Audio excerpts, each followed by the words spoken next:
telling me I always was the one. It sure took a long time to miss me, a long time for you to come around, a long.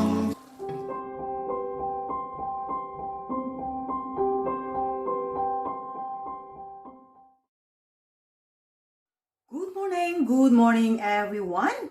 Welcome to Tita Ching's Kitchen. Okay, so this morning guys, gagawa po tayo ng napakasimpleng dish. Isang Ilokano dish. Again. Right, so, pero bago ang lahat guys, please, kung di pa po kayo nakapag-subscribe dito sa channel ko, please hit that subscribe button and smash that notification bell para po kayo laging updated sa mga videos na i-upload ko. And please do comment too. I always answer the comments in my comments box, guys. So, I will get back to you as soon as I can. Okay, thank you for subscribing me and thank you for supporting Tita Ching Kitchen channel. Alright guys, so this morning recipe is Batso or Ilokano style. Batso is different from batchoy. Yeah guys, so don't get confused. Batso, ang tawag namin sa Ilokano. Batchoy, ang tawag sa in southern part of the Philippines is batchoy. You know, the well-known lapas batchoy is different from this batso. This batcho, batchoy or batcho in Ilocano is gagamit ako ng upo or tabungaw ang tawag sa amin sa Ilocano. This is tabungaw or battle gourd, they call it here in English is battle gourd. I'll have as well a tomatoes, a little bit of pork belly, panggisa, and of course onions, garlic, all-purpose seasoning, and a fish sauce. And again guys, the fish sauce is individual taste buds, ika nga. So, kanya-kanyang taste yan. So, you can just adjust the taste as you go along. And gagamit ako ng olive oil para sa panggisa. So, ayan guys, yung iba gumagamit din sila ng annatto seeds, yung water, annatto water. Yan, pero sa akin, gagamit lang ako ng kamatis here. So guys, so let's start cooking. Okay, so, painitin muna natin ang ating kawali. Yan. Now, the pan is hot. I will then put my olive oil.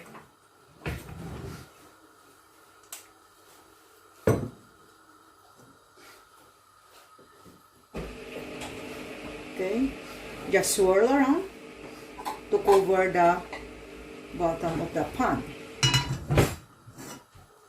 Now the pan is hot. I will then put my olive oil.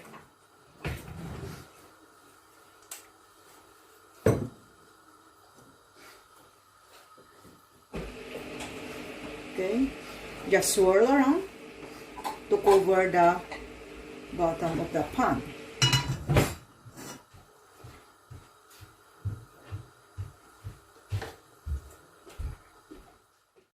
Now that the oil is hot, I will then put my onions.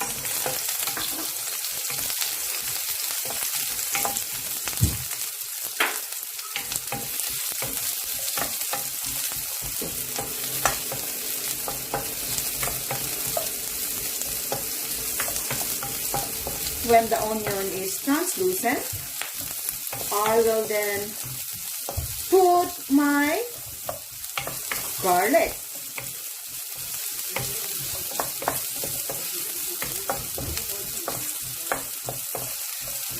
Okay.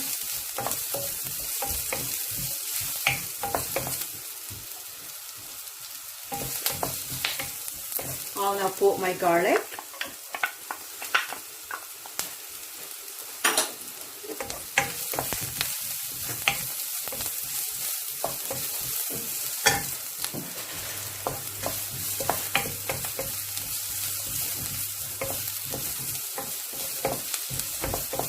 When the garlic is become now aromatic or a little bit brown, that's the time that I will then put my pork belly.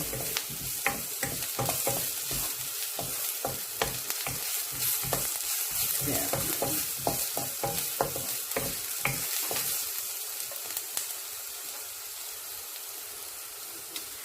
My pork belly, I slice it thinly so it is easier to cook. Okay. Now, it's now ready. I'll now put my pork belly.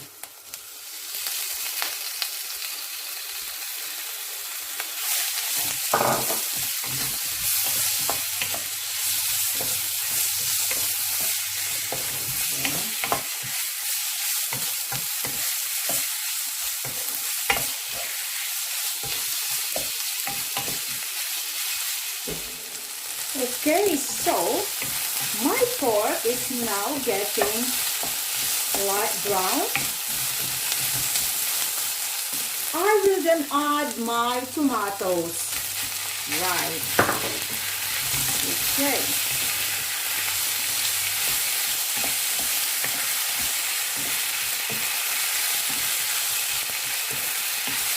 And so I will just carry on doing this until my tomato become cooked and become soft. In this recipe, guys, you want your tomatoes to be really soft to give you that nice flavors and color of your batso.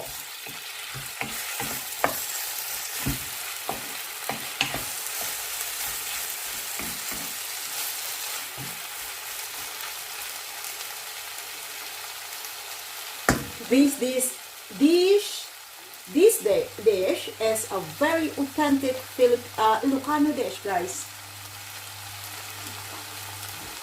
I was just I cannot even remember when was the last time that I have this.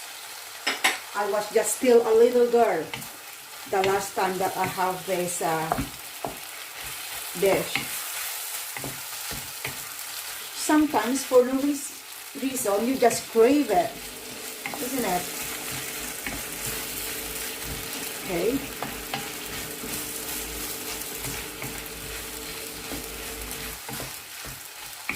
It's getting there.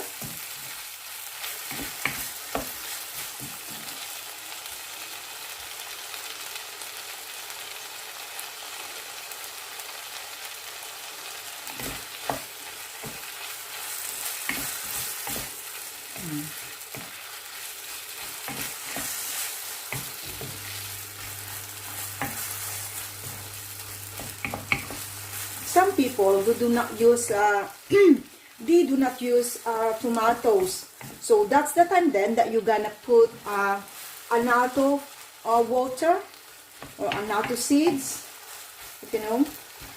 It's just because of the coloring, for nice presentation, isn't it? Right. So as you can see now, guys, my tomatoes are now really soft and cooked. So what I will do next is just to put a little bit of water just to cook the meat, because the tabungaw or the upo will produce a water. It is a watery veg, that is. So just a little bit of water. This is water. There. Just to cook a little bit. just to cook, just enough to cook the meat. Okay, so I'll be right back. Okay, so my pork is now getting light brown. I will then add my tomatoes. Right. Okay.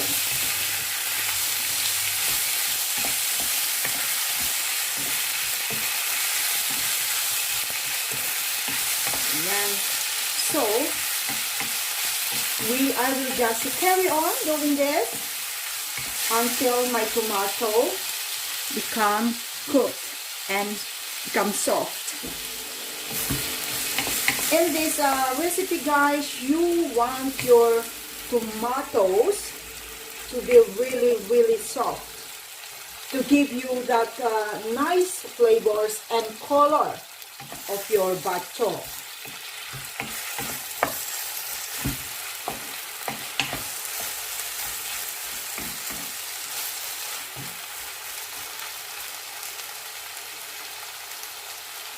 This dish is a very authentic Ilokano dish, guys. I was just I cannot even remember when was the last time that I have this. I was just still a little girl the last time that I have this dish. Sometimes for no reason you just crave it, isn't it? Okay.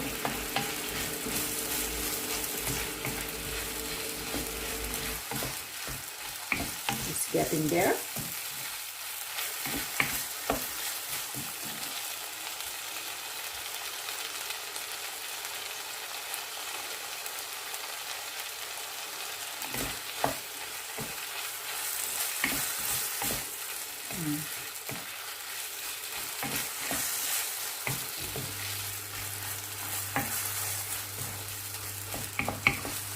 Some people who do not use they do not use tomatoes, so that's the time then that you're gonna put annatto water or annatto seeds, you know. It's just because of for the coloring, for nice presentation, isn't it? Right. So, as you can see now, guys, my tomatoes are now really soft and cooked. So, what I will do next is just to put a little bit of water just to cook the meat, because the tabungaw or the upo will produce a water. It is a watery veg, that is. So just a little bit of water. This is water. There. Just to cook a little bit. Just to cook, just enough to cook the meat. Okay, so I'll be right back. Okay, so I will just put a lid on for a few more minutes. Ayan, malapit na.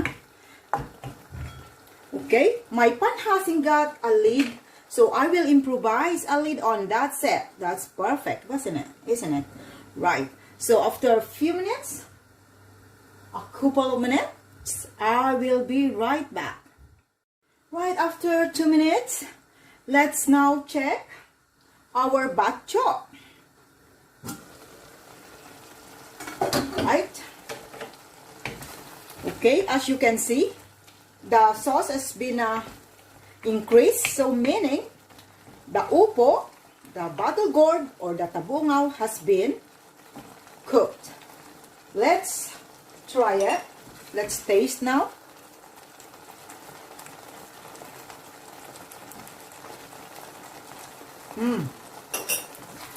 Okay. Right, guys, nice. The taste is just perfect. I don't need to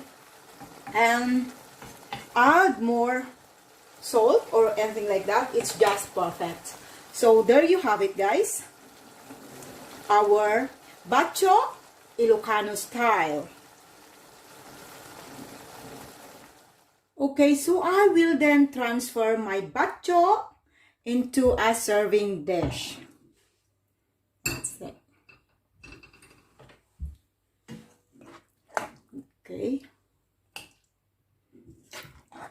This is really, really satisfying. Okay. Yeah.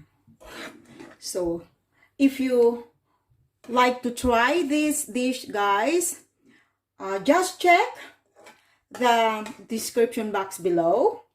I will provide it, guys. Okay. So there you have it.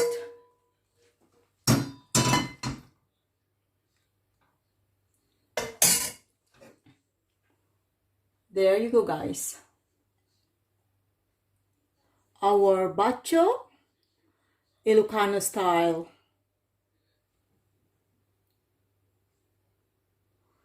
Okay, hope you enjoyed it, guys. And see you again tomorrow in my next video. But before that I end my video today, I just want to shout out all my members, Tita Ching members. Guys, halina kayo, pasok na para kain na tayo.